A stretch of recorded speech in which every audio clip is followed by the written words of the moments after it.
welcome back to Geek Legion of Doom. I'm Lisa from the Lisa Loves channel, here today to do you a review for the movie What the Waters Left Behind, Scars. Now this is part 2, although the stories aren't intrinsically linked. You don't have to watch part 1 to part 2, it's a completely different story, but there is a movie called What the Waters Left Behind, which I did previously review for this channel that I really enjoyed. So Leo reached out and asked me if I'd like to review this one, like to watch it. And of course, I readily agreed. I remembered I really enjoyed the first one. So, to writers and directors of this one. So, it's written by Camilio Zaffora. I apologise for any name butchering here. And directed by Nicolas Onetti. This is mainly an English language movie. We do have a bit of Spanish in there, which is joy to my ears. I love the Spanish language. And in this movie, the premise is that we follow a group of young Anglo-American, they're like in a metal grunge kind of band. Will say absolutely adored the music. We don't hear much of it, but we do see a performance near the start of the movie of the band, which I absolutely loved. I thought it was fantastic. So we see the band interacting after the gig, and one of the male members of the band meets an absolutely stunningly beautiful young woman called Carla. He very much is smitten by her, takes her back to the van with his mates, who really are not too keen on having to give this girl a lift home. She talks them into, she said that her family are having a barbecue, they'll love it, and she talks them into letting her have a lift.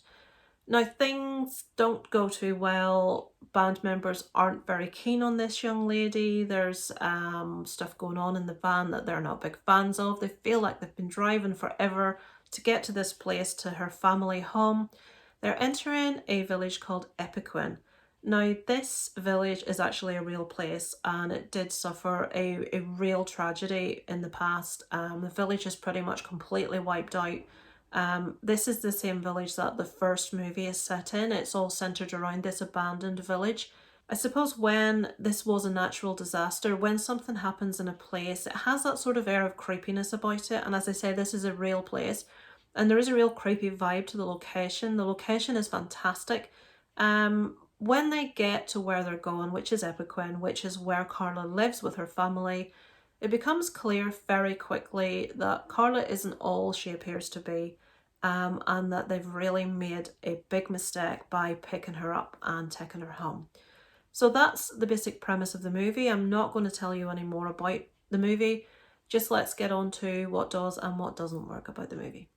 Okay, so right off I will say I really enjoyed this one. I enjoyed the first one and I enjoyed this also. All of the characters are very believable. They're all of an alternative kind of background in the band, which obviously I grew up as myself. I sort of knew people like each of them. They're very, very believable. Whoever researched it obviously knows kind of personality types, fashion choices. As I said, the music was really good. I really enjoyed that. I really enjoyed the interaction between different members of the band on the van. I did feel that the sort of interactions were pretty real, would be conversations you would really have. There's a particular character who's very feisty, says what she thinks, female. I really loved her. Soundtrack worked perfectly well. The actual music of the band was fantastic. I didn't feel myself ever taken out of the movie at any stage because of choices of soundtrack, which to me means it worked perfectly well.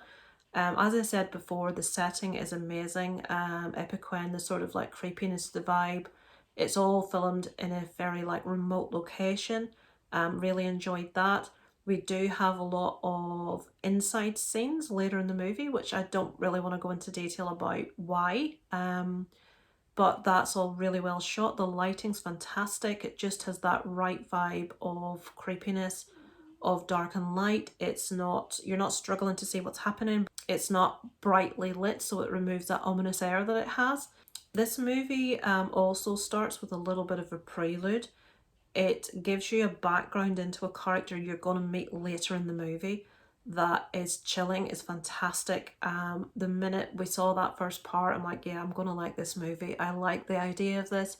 We do meet this character that's at the start. Further down the line, he is actually related to the beautiful woman, Carla, and we get to see how he is now, and we know how he has become how he is because of what happened at the start of the movie. I know I'm being vague, guys. I just don't want to spoil this for you. This is a slasher movie, there's no other way to put it. We don't have a killer going around individually killing people, it's not that uninventive. There's a lot more to it than that. There is very obvious influence of Texas Chainsaw Massacre here. I love that movie. It's one of my all-time favourite horrors. I'm not going to say they copy it, they don't, but there's a definite vibe, a definite air of creepiness, definite things that characters do in the movie that is similar. For me, the makeup that we had, even though we don't get a lot of special effects, what we did have was effective, worked well. I can't really think of much that detracted me from it, that made me not enjoy it, that made me roll my eyes, that made me think, oh no, why did they do that? There was only one thing in the entire movie that did irritate me, but I think it's just a personal thing. It's not a performance thing.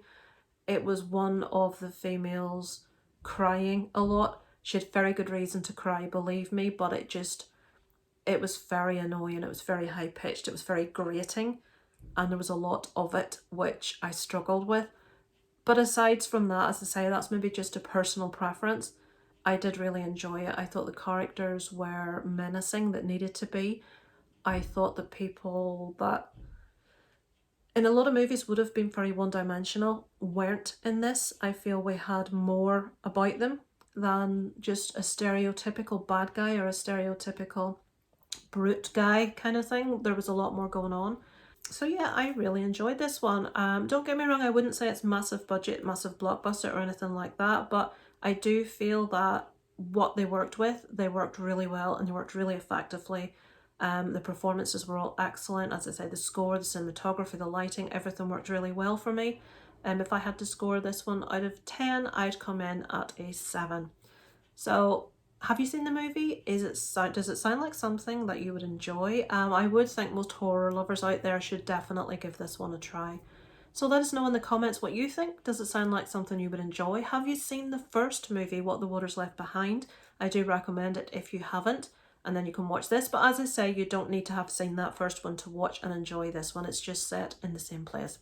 So thanks so much for watching, guys. Let us know in the comments what your thoughts are about this one, and I look forward to speaking to you next time.